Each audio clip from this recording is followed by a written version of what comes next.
Olá, meu amigo, minha amiga, e o programa hoje vai ser um programa leve e pesado. Você que está chegando agora, se inscreva no nosso portal, porque aqui a gente sempre aborda temas que você não vê pelos grandes meios de comunicação e também não vê pelos pequenos também. Se você gostar, dá o joia, aquele protocolo todo. E mande para os seus amigos e mande até para as pessoas que você não gosta. Quem sabe alguém abra e fala, puxa vida, sabe que eu nunca tinha pensado nisso? Quem sabe a gente ajuda algumas pessoas, né? Eu sei que você está muito aflito. Eu também tenho essa aflição e é por isso que eu vim para o YouTube. Você tem muita aflição diante desse processo civilizatório que o Brasil estava indo, lentamente, ele ter dado uma freada e está voltando para trás. Você está muito aflito de ver tantas pessoas que têm um comportamento raivoso, as pessoas têm um comportamento intolerante, as pessoas não ouvem mais, elas não conversam, você também não sabe o que dizer para essas pessoas e a gente está se segregando de uma forma muito chata. E você que está vendo no meio desse ambiente um governo que a gente pode chamar um governo de uma cretinocracia, né? Não é um governo que por si só está fazendo as coisas. Nós vamos conversar aqui que esse governo ele faz parte de uma engrenagem de outras coisas que estão conectadas a ele, né? Uma engrenagem sem cérebro. Bom, eu, como prometido, eu fiz a resenha aqui de 2 livros, né? Esse livro aqui do Laurentino Gomes, um livro dramático, mas muito bem escrito.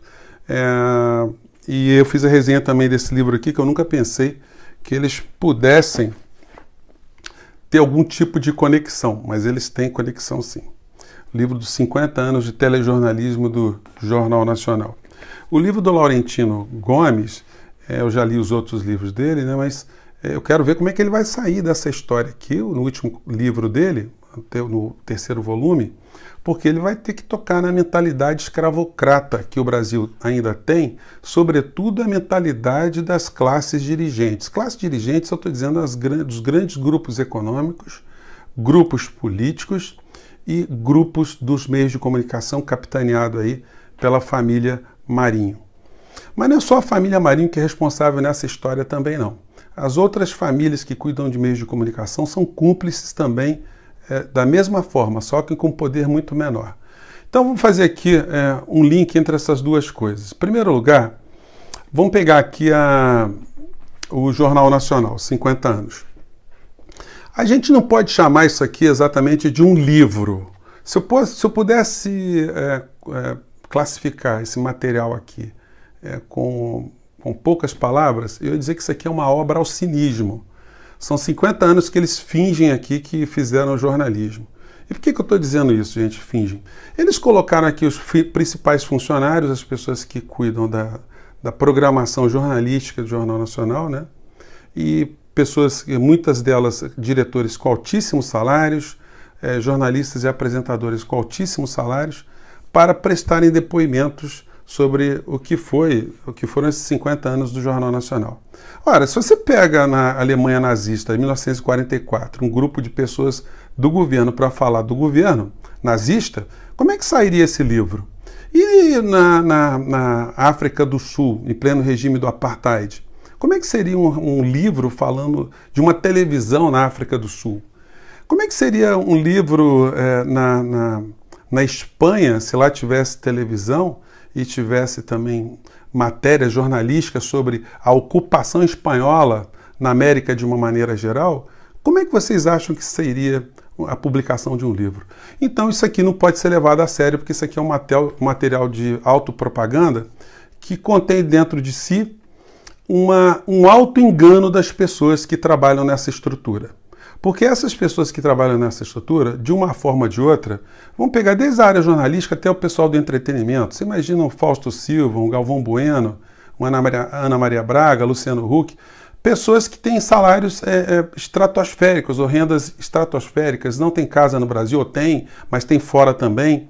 Essas pessoas perderam contato com a realidade que já tiveram no passado, algumas delas, né?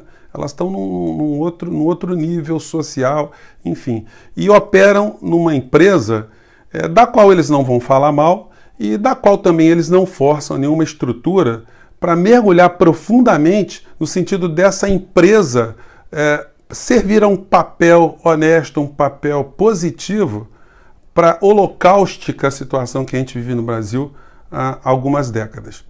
A emissora, ela faz autoproselitismo. Quando chega aqui na página, na parte final do programa, do livro, eles dizem o seguinte, que as organizações Globo se pautam, agem de acordo com princípios que as conduziram a posições de grande sucesso. O êxito é decorrência direta do bom jornalismo que pratica. Certamente houve erros. Quer dizer, ela está dizendo que eles têm princípios. Mas que princípios são esses que nortearam o Jornal Nacional?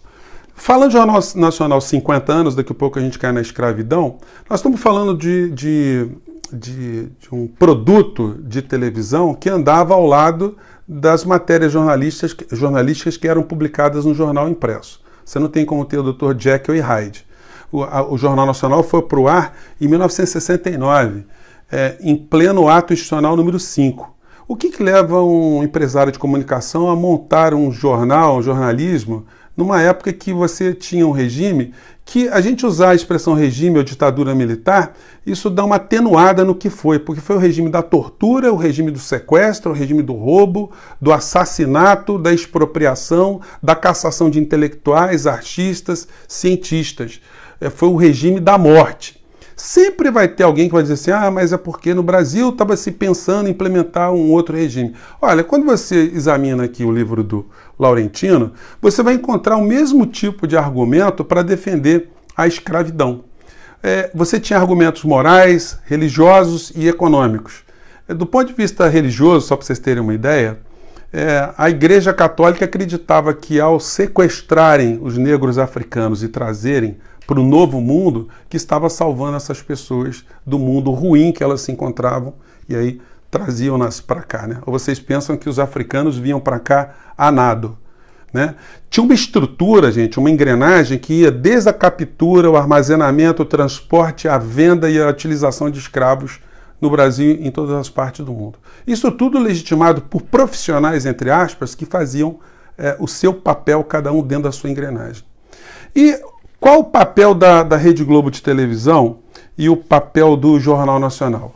O papel foi o papel escravocrata e o papel holocáustico de sonegar do povo brasileiro a informação, a educação, o conhecimento e os dados para que o povo brasileiro pudesse se autodeterminar. Porque, como diria Hegel, a informação gera ação. Se você não tem informação, amigo, você acha que os problemas seus, de fato, são resolvidos por Deus. Só Deus pode cuidar do teu problema. Então hoje a gente tem no Brasil um regime absolutamente sui generis. Nós temos uma cretinocracia por conta da onde foi jogado o povo brasileiro. Nós temos uma evangeliocracia coordenada por uma corporatocracia dos meios de comunicação no meio dessa história toda, nessa história holocáustica. As pessoas que trabalham, que escreveram aqui, que deram seu depoimento, têm responsabilidade nessa situação toda? Tem. Tem, porque elas podem e elas devem, elas deveriam sempre atuar dentro da emissora ou dentro da profissão de jornalismo, de fazer com que a empresa fosse fundo nos problemas que destroem o povo brasileiro, que holocaustiza o povo brasileiro ao longo desses anos, dessas décadas todas. Porque você pode dizer assim, mas a Globo faz matéria sobre menores na rua, crianças abandonadas, sobre morte nas filas de hospitais, decapitação de cabeça, enfim, um monte de história. Mas eles nunca mergulham fundo. Porque se mergulhar fundo, você vai ver que as carências que a gente tem no Brasil, elas acontecem muito por falta de investimento, falta de recursos públicos destinados a resolver esses problemas. Mas o Brasil não tem recursos públicos? Tem, o Brasil tem. Só que a maior parte dos recursos públicos são jogados lá para os senhores de engenho, lá para os escravocratas do primeiro mundo, por sistema financeiro, que é a nova senzala, né? Senzala high-tech, os grupos financistas nacionais e os grupos financistas internacionais e as grandes corporações. A família Marinho e as pessoas do mais alto nível, gente, elas têm dinheiro hoje para viver 300 gerações. De fora para dentro, o Brasil não consegue mexer nessa estrutura, é muito difícil, a menos que a gente tivesse uma revolução. Mas isso aí está fora de questão. O povo já está escravizado não por ferros nos braços e pernas, mas por ferros nas mentes, né? Então, uma transformação do Brasil colocando o Brasil agora de uma nação colônia para uma nação independente, teria que passar necessariamente por uma engrenagem como os meios de comunicação atuarem a favor do povo brasileiro. Revelarem as reais situações para que o povo tenha consciência crítica e possa optar se prefere que o orçamento da nossa nação seja usado para pagar juros de dívida que a gente não sabe quem contraiu e por que contraiu, ou se vai investir parte desse dinheiro em saúde, educação, no déficit social que a gente tem no Brasil. Se o povo brasileiro soubesse que a maior parte do orçamento vai para pagar juros de banco e não para os aposentados, será que o povo ia ficar tranquilo vendo esse governo com um psicopata como ministro da Saúde, educação também, né? Ministro da Saúde não, ministro da Economia, desculpe. Sacrificando o futuro das pessoas que vão ficar velhas, as que conseguirem ficar velhas e não vão ter dinheiro para comprar remédio, alimentos e vão morrer à míngua. Será que as pessoas tivessem esse tipo de consciência? O Congresso Nacional teria algum tipo de apoio? E aí quando você vê o discurso dessa gente, você vê que o discurso é da engrenagem escravocrata holocaustica. Porque você tem parlamentares que reproduzem o mesmo discurso que essa rede de televisão impõe 24 horas, há meses na cabeça da pessoa que vai ser explorada no final da história, durante esse tempo todo. O discurso vai se repetindo, e aí você vê a pessoa com a mente escravizada achar que essa história de fato é necessário você permanecer escravizado. Então, gente, não dá para aliviar a barra, não. As pessoas que fazem parte aqui da direção, tanto do telejornal como da emissora, elas têm uma responsabilidade, elas têm uma possibilidade de se humanizarem na medida que eles podem fazer, mesmo nesse governo, desse governo cretinizado, essa engrenagem sem cérebro, mesmo nesse governo, se houver investimento em saúde, educação, cultura, saneamento básico, se não houver uma ditadura, é óbvio que a própria oxigenação e a democracia farão que o Brasil se transforme numa outra nação. Mas eles querem esse tipo de opção ou eles preferem ficar presos nessa engrenagem sem cérebro? E aí não vai a crítica a esse governo do Messias, não, do presidente Messias. Ele é apenas uma engrenagem que, quando ficar desgastada, ou ele vai ser substituído para entrar uma outra engrenagem novinha para que a máquina opere, ou simplesmente essa engrenagem vai trabalhar de forma tosca para ajudar exatamente essa engrenagem escravocrata ela permanecer matando milhões e milhões de brasileiros no meio dessa iniquidade toda. Eu acho que no Brasil está faltando a gente entrar mais a fundo nesses temas, e é impossível a gente entrar nesses temas em grande escala se a gente tem emissoras de televisão que sabotam a verdade, ocultam a verdade. Vocês vão dizer assim, os bolsonaristas, ou as pessoas que são simpáticas a Lula, Dilma, petistas e tal, que a Rede Globo de televisão é uma Rede Globo golpista, que ela atua contra o Bolsonaro, enfim. Ela, de fato, atua superficialmente, porque quando ela quer destruir uma pessoa mesmo, eles vão até as últimas consequências. Se você pegar 50 anos de Jornal Nacional, 50 anos de Jornal Globo, o Jornal Nacional você não vai conseguir muito material para ver qual era a linha que eles utilizaram ao longo da ditadura sanguinolenta que nós tivemos no Brasil. Mas o jornal não. Você pesquisa lá no site do jornal e você vai ver que, se você clicar lá o nome Leonel Brizola, você vai ver mais de 78 mil citações ao nome de Brizola. Eu pergunto a vocês, quantas citações positivas o Jornal Globo fez de Brizola ao longo da sua existência? Né? O Brizola, quando queria falar alguma coisa, ele tinha que comprar um horário, comprar um espaço no jornal para dizer a sua opinião. E o que fazia o Globo aqui? Eu peguei só um trechinho que eu fui pesquisar isso, gente. Eles davam uma página inteira para um corretor de imóveis chamado Edgar Clary, uma página inteira. Ele tinha um artigo chamado Radiografia de uma Sociedade. E aí ele está escrito aqui nessa página aqui, brizolismo não rima com democracia. Aí chamou o fascista Leonel Brizola, o caudilho, o radical de direita, espinafrava.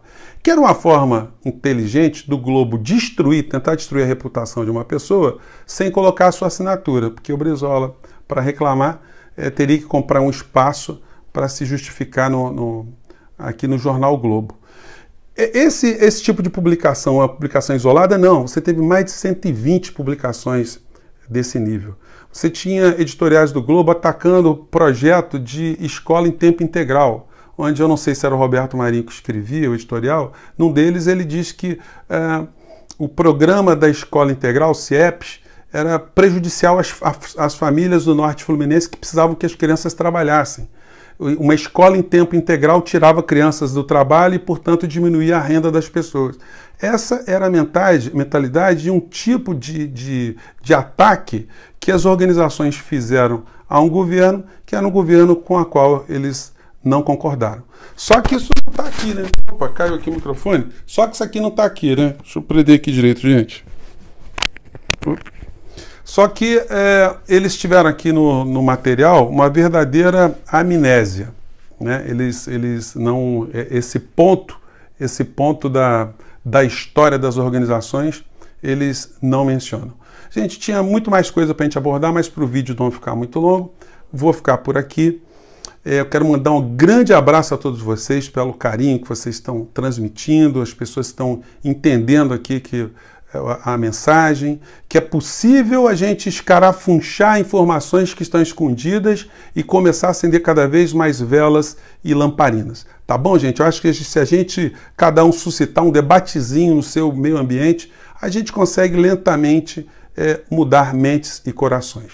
Eu fico por aqui, um grande abraço e até o próximo vídeo. Tchau!